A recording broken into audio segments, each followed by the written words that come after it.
cirugía de cabeza y cuello, comenzar a dar lesiones de variada.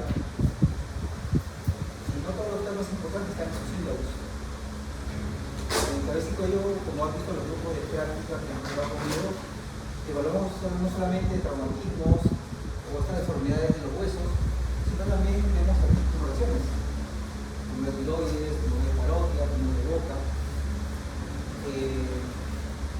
Tiene relativa frecuencia y causa a veces mortalidad elevada de la población.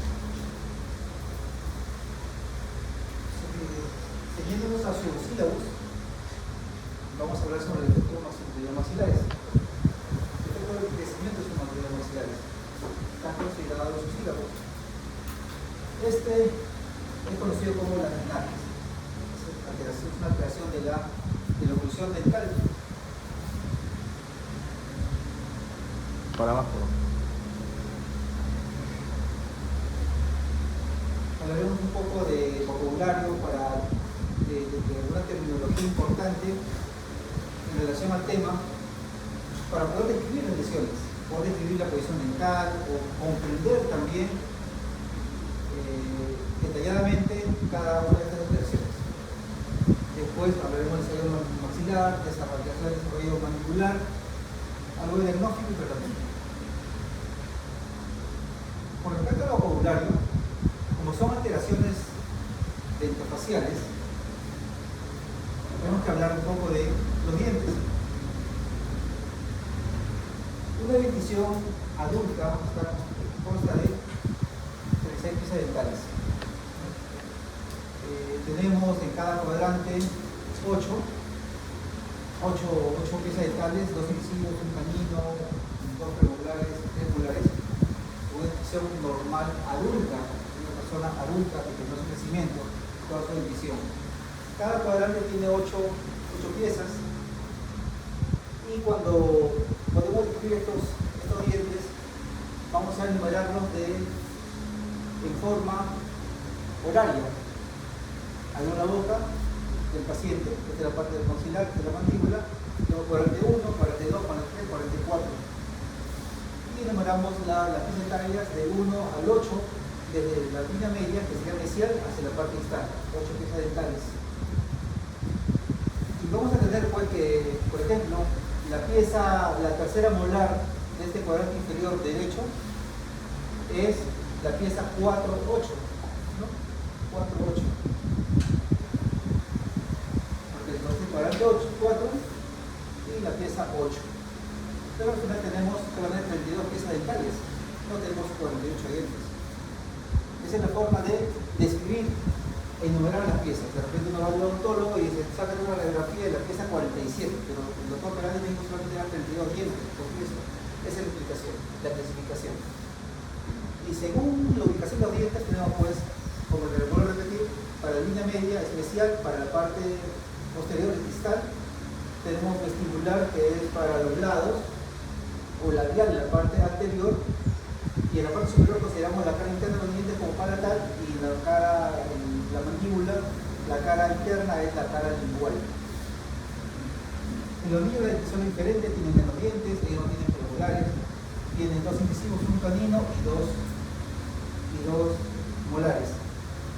La numeración de los cuadrantes no es 1 al 4, sino es 5, 6, 7 y 8. Igual, en sentido horario de derecha a izquierda, y así vamos a poder enumerar los dientes de igual manera, de inicial a distal, de 1 al 5. ¿Cómo podemos describir a estos dientes según su orientación? Puedo ver que hablamos de vestibular cuando está al contacto de la mucosa lateral del vestíbulo, igual con la parte de la cara anterior. Podemos decir labial también por la parte de la cara anterior, palatina, la cara interna del maxilar. Y con respecto a distal y mesial, todo lo que se acerca a la línea media es mesial, todo lo que se aleja de la línea media es distal. Con respecto a incisal es el borde libre de los incisivos, de los dientes de adelante, y la parte oclusal es la parte más importante de las premolares y los molares. Con respecto a la posición de la pieza dentro del arco dental, puede haber una posición alterada. un movimiento, una inclinación. Ahí hablamos de una inclinación, una vestibulización cuando el diente no está derecho, sino se va para el vestíbulo, se inclina para la cara lateral. O lingualización cuando se inclina para adentro, para la lengua, con respecto a la mandíbula. O palatinización cuando se inclina para el paladar en el caso del maxilar.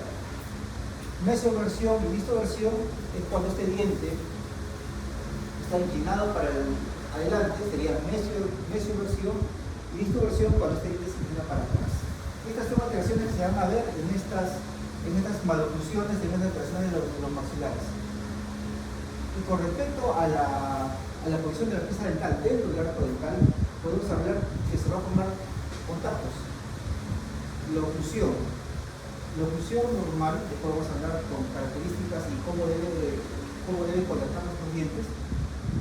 Tenemos una infraoclusión cuando no llega a contactar los dientes, más que todo la pieza dental es con la pieza antagonista. Sobreoclusión cuando esta sobrepasa a la pieza antagonista, en la línea de oclusión.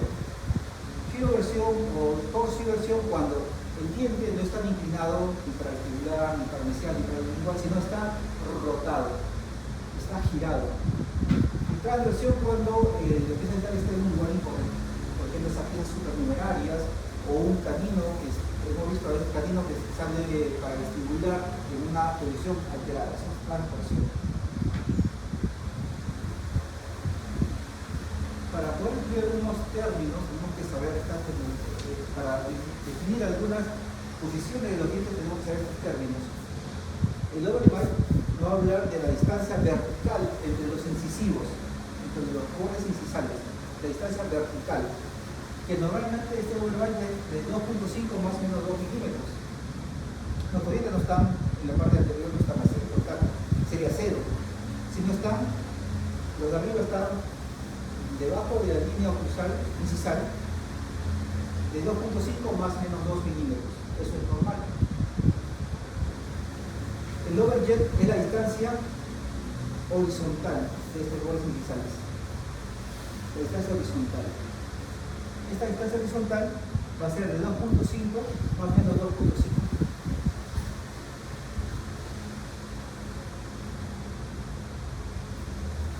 Hablemos de pectornaque más que todo cuando no hay una correcta contacto a nivel de los incisivos, conocido como mordida abierta anterior, y un open bite con mordida abierta, más que todo se relaciona con los molares, en la parte oclusal de los molares. Vemos una mordida abierta posterior y la pectoral es una mordida abierta anterior. Mordida abierta anterior, tenemos un overbite, un aumento de la distancia. Este es 0, esto sería en positivo, ¿no? En negativo, disculpen, sería menos 2. Si este es 0, más 2, esto sería en negativo. Cuando el overbite es negativo, se habla de mordida abierta anterior. La mordida profunda, el bite, ¿se acuerdan que esta era 2.5 más o menos 2? Si acá hay más de 4.5 milímetros, sería una mordida profunda.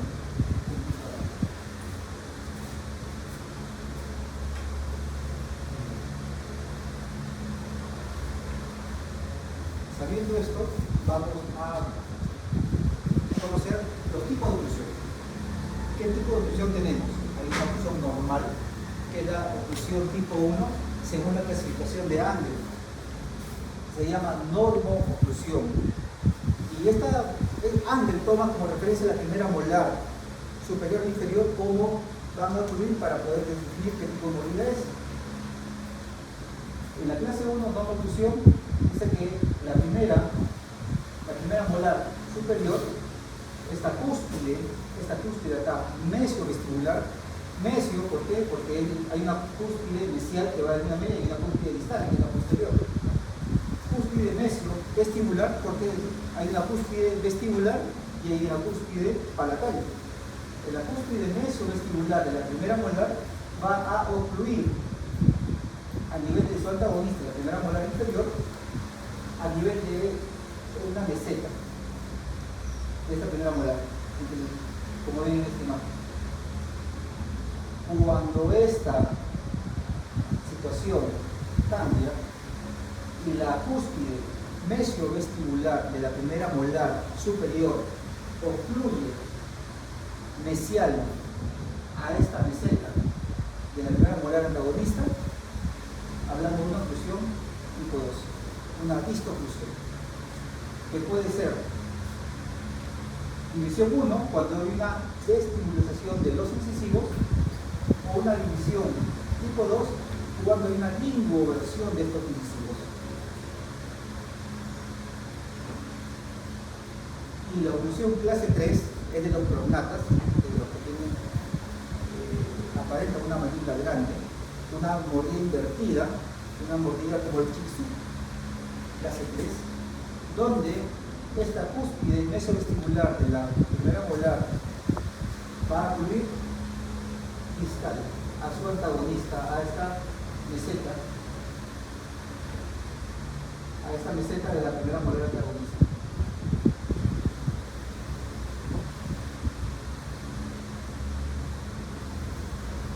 No solamente está la clasificación de Ángel para la oclusión, sino también se toma como referencia otra pieza de cara importante que es el canino. Hay la oclusión canina tipo 1, tipo 2 y tipo 3, que se relaciona también con el tipo de Ángel, porque a veces hay personas que no tienen canino, no tienen molares, podemos tomar como referencia los caninos para poder definir qué tipo de oclusión tienen. Como vemos, la clase 1, el canino maxilar, va a ocluir entre el canino antagonista y la primera premolar. Cuando esta, en la clase 2, el canino vestibular, el canino maxilar, va a ocluir mesial a la unión del canino y la primera premolar. En la clase 3, va a ocluir distal entre el canino y la primera premolar. Es una alteración, lo que hemos hablado son alteraciones dentales del aparato dental, pero muchas veces esta alteración va acompañada de una deformidad ósea. Cuando solamente el paciente tiene una alteración dental, solamente oclusal, el tratamiento solamente puede ser ortopedia, si es un niño, si ya es un puber o adolescente, ortodoncia, pero si hay un defecto del esqueleto facial, el tratamiento no va a el problema no se va a solucionar solamente arreglando los dientes. Lo que hacer muchas veces va a hacer es camuflar la mala oclusión, porque el defecto no es solamente dental, sino también el defecto es óseo. Tenemos una clase esqueletal tipo 1, tipo 2, tipo 3, que se va a relacionar a las mordidas que hemos visto, donde la clase 1 es un perfil ortognático, la clase 2 se relaciona a un perfil convexo y la clase 3 se relaciona a un perfil cóncavo, una cara plana o como una luna cuarto creciente, ¿no? Si relacionamos las apariencias de estas personas, porque nosotros hacemos ectoscopía con nuestros pacientes, vemos los rostros, vemos cómo ingresan, cómo caminan, cómo llegan a la consulta,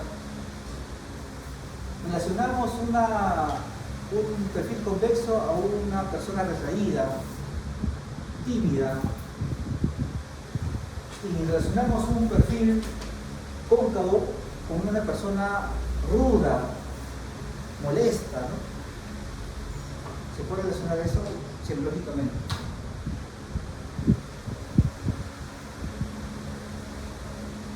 Con relación a la alteración del desarrollo de los maxilares, vamos a tener alteraciones en el tamaño y en la proyección. Cuando hablamos de tamaño, hablamos de aumento del maxilar, que es el macromaxilismo, o una disminución del tamaño maxilar, que es el micromaxilismo. O también podemos tener una alteración de la posición, del maxilar, un anteromaxilismo o un retromaxilismo.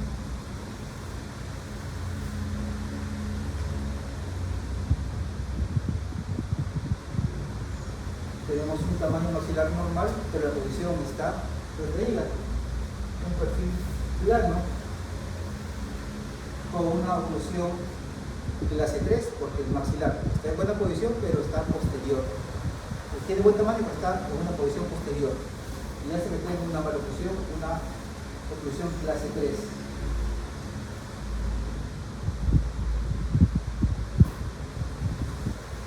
Un maxilar hipoplásico en su longitud vertical hace que el paciente tenga poco tercio medio facial.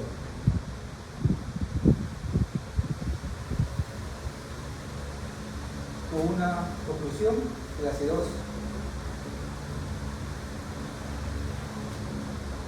Una hiperplasia maxilar vertical, un crecimiento, un tamaño alterado mayor en la longitud vertical, hace también tener al paciente un tercio medio más largo, más grande, si relacionamos los 3 tercios. El tercio inferior es pequeño, ¿no?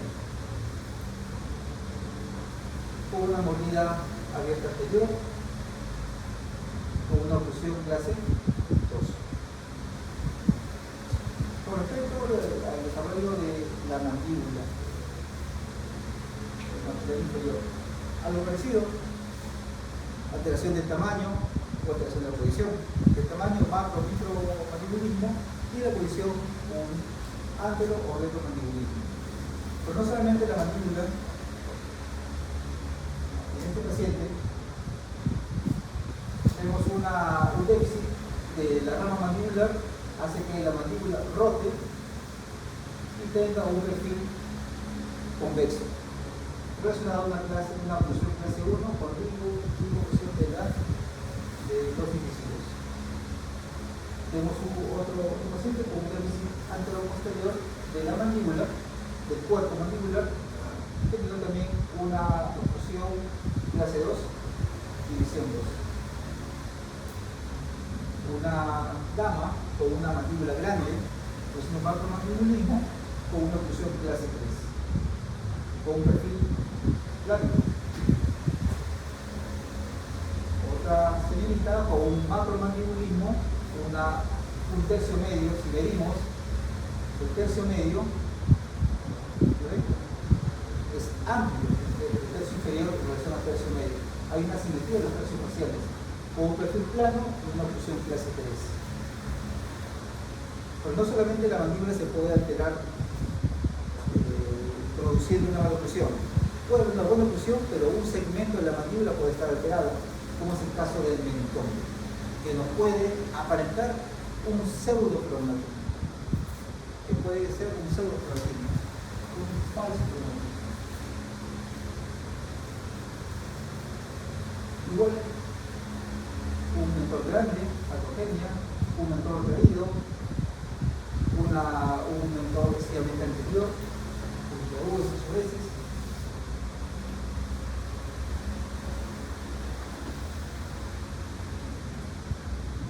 Y la realización del mentón puede haber asimetrías por una posición alterada del mentón. Con respecto al diagnóstico,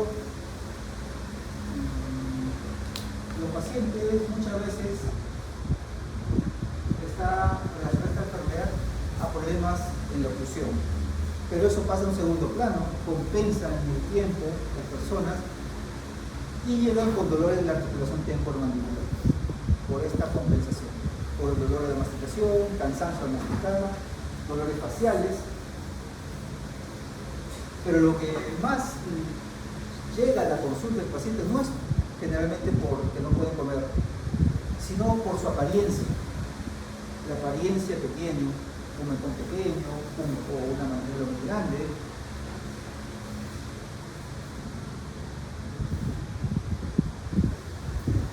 Acompañados de alteración de la personalidad.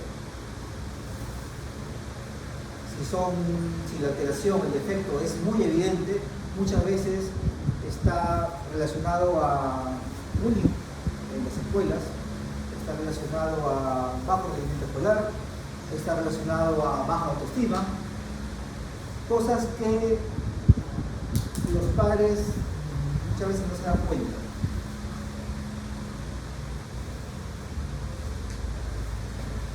Para el diagnóstico tenemos, para poder definir si es un macromandibulismo o micromandibulismo, cómo es el tamaño del maxilar o la mandíbula, o la posición está bien de estos huesos, necesitamos medidas. Y eso se realiza mediante cefalometrías. Hay varios estudios cefalométricos que se han ido creando en el tiempo para poder describir estas alteraciones, pero esta es una clase bastante pesada y larga. Algunas cosas, la cefalometría de Steiner, algunas cosas puntuales, tenemos el punto S de la silla turca, el punto S del nacio, que está por allá, el punto A de la maxila, el punto B de la mandibular, el gonio, el cogonio. Son puntos. De estos puntos vamos a tener rectas, segmentos, como ven aquí. Un segmento silla turca nacio, un segmento nacio a la parte del maxilar, punto A, o al anillo punto B, también bueno a cogonio. Y de estas rectas se forman ángulos que nos ayudan a medir la posición. Por ejemplo, tenemos el segmento SMA, que nos va a hablar de la posición en relación a la base del cráneo con el maxilar, que nos va a hablar de posición de la maxila. Normal es 82 grados, más menos 2. Si hay mayor de 82 grados en este ángulo, hablamos de traumatismo maxilar, y si hay menos, es una retracción o un retromaxilismo. En relación a la mandíbula tenemos el ángulo SLB, que es 80 grados. Si es mayor de 80 grados, hablamos de una protrusión mandibular, si es menor, protrusión mandibular. Lo que es muy importante es formar entre la mandíbula, el nacio, la maxila, el punto ANB, este debe ser de 2 grados. La alteración de este, si es mayor de 2 grados, nos habla de clase 2, si es menor de 2 grados, nos habla de clase 3.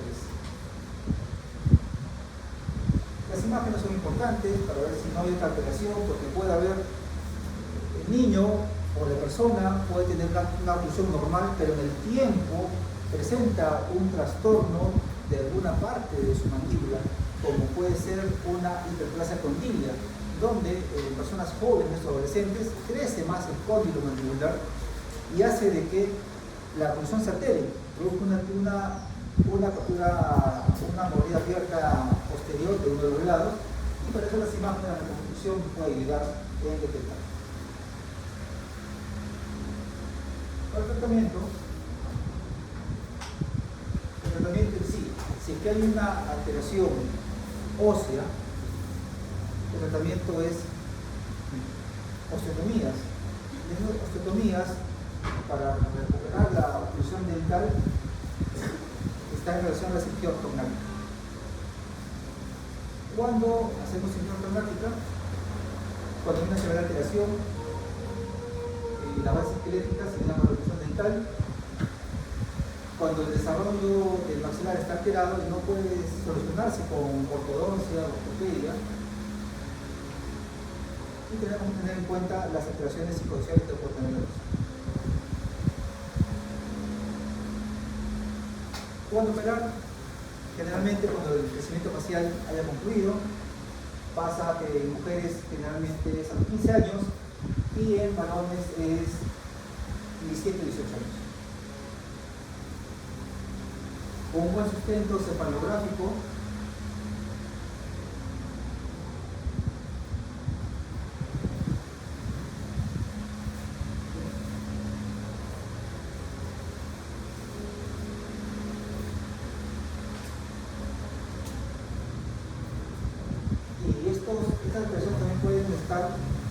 relación a otros patologías como el apnea del sueño, problemas de la articulación temporomandibular, pues también se ven indicaciones de ese.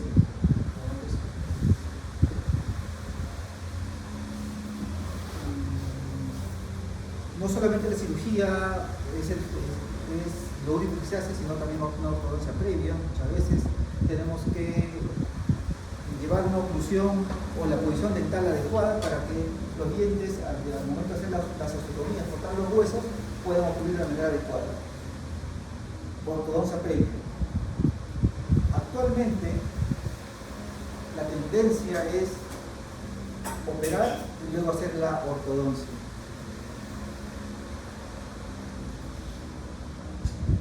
Cuando hice la residencia hace unos años atrás, se planificaba el paciente con 2 años de ortodoncia. El paciente tenía una oclusión horrible, porque no puede comer nada, todo licuado, porque se alteraban los dientes, lo que estaba compensado en el tiempo. Terminaron así, con una oclusión peor que la que tenían antes. Pero eso era para el momento de la cirugía. Por eso la tendencia se evalúa bien al paciente, operar y luego hacer ortodoncia.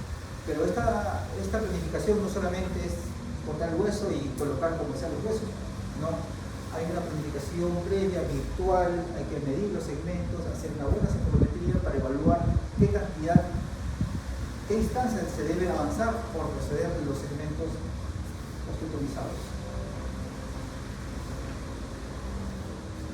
Lo que hacía en la residencia era ortodoncia previa, 2 años, año y medio, hasta llegar a una oclusión adecuada, a una posición que queremos para la cirugía, y hacer la cirugía de modelos. Y calcular antes del procedimiento en sí de la cirugía traumática cómo íbamos a avanzar por proceder los segmentos de la mandíbula luminosa. Para el tratamiento, en sí la cirugía, son las osteotomías maxilares y mandibulares. La más utilizada en el tercio medio es la osteotomía tipo LEPOR 1. Después vamos a hablar de la fractura LEPOR 1.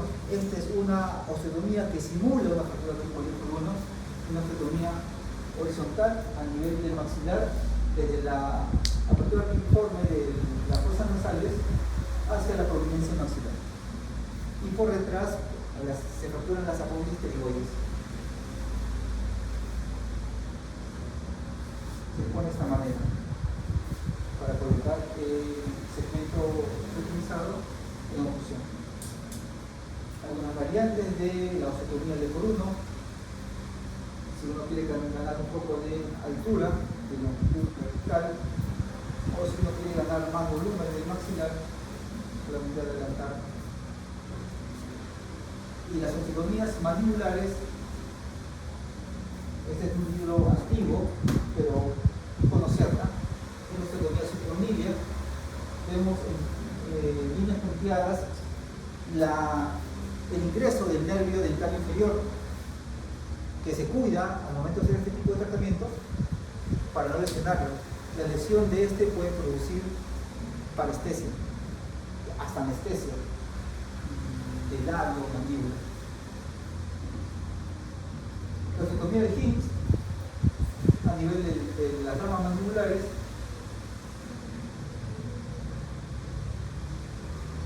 lo que más se usa actualmente es la osteotomía sagital de Daltongo-Wegesser, que es un abordaje intraoral, es una osteotomía sagital de la rama mandibular y el ángulo mandibular, y eso nos permite adelantar o proceder a la mandíbula.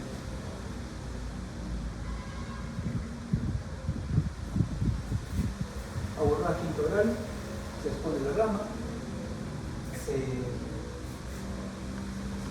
marca con una fresa, se hace la osteotomía, se hace la liberación, avanza un poco la mandíbula y se remodela los segmentos que quedan libres. Se fija con material de titanio, placas y poliuretano. Tenemos también la genioplastia, que es una osteotomía segmentaria a nivel del mentón para poder remodelar la alteración del crecimiento del mentón.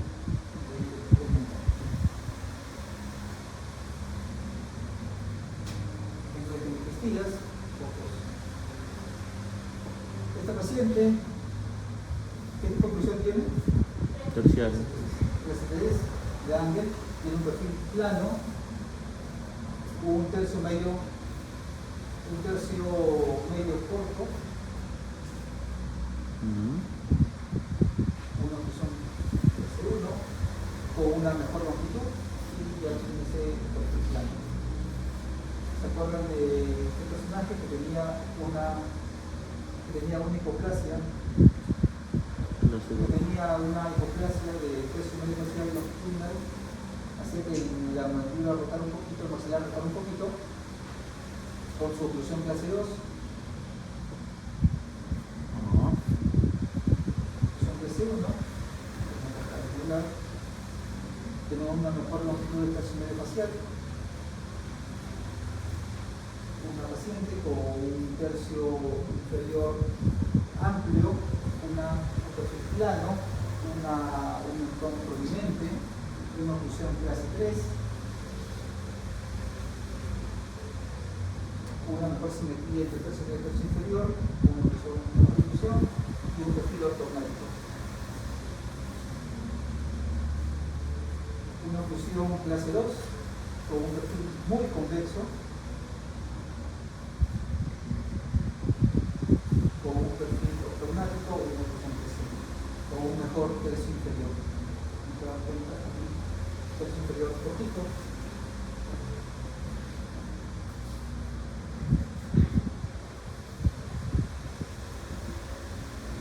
Para concluir este primer tema, para poder entender estos defectos y poder escribirlos, tenemos que saber algo de la terminología para no estar perdido cuando se habla sobre este tema. Las disnatias, estas personas maxilares pueden empezar con problemas emocionales, problemas de la personalidad, depresión y aislamiento social. El tratamiento no solamente va dirigido con la parte funcional, sino si se dan cuenta también la estética mejora.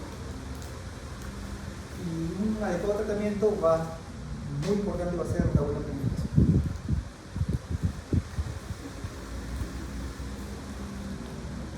Para salir,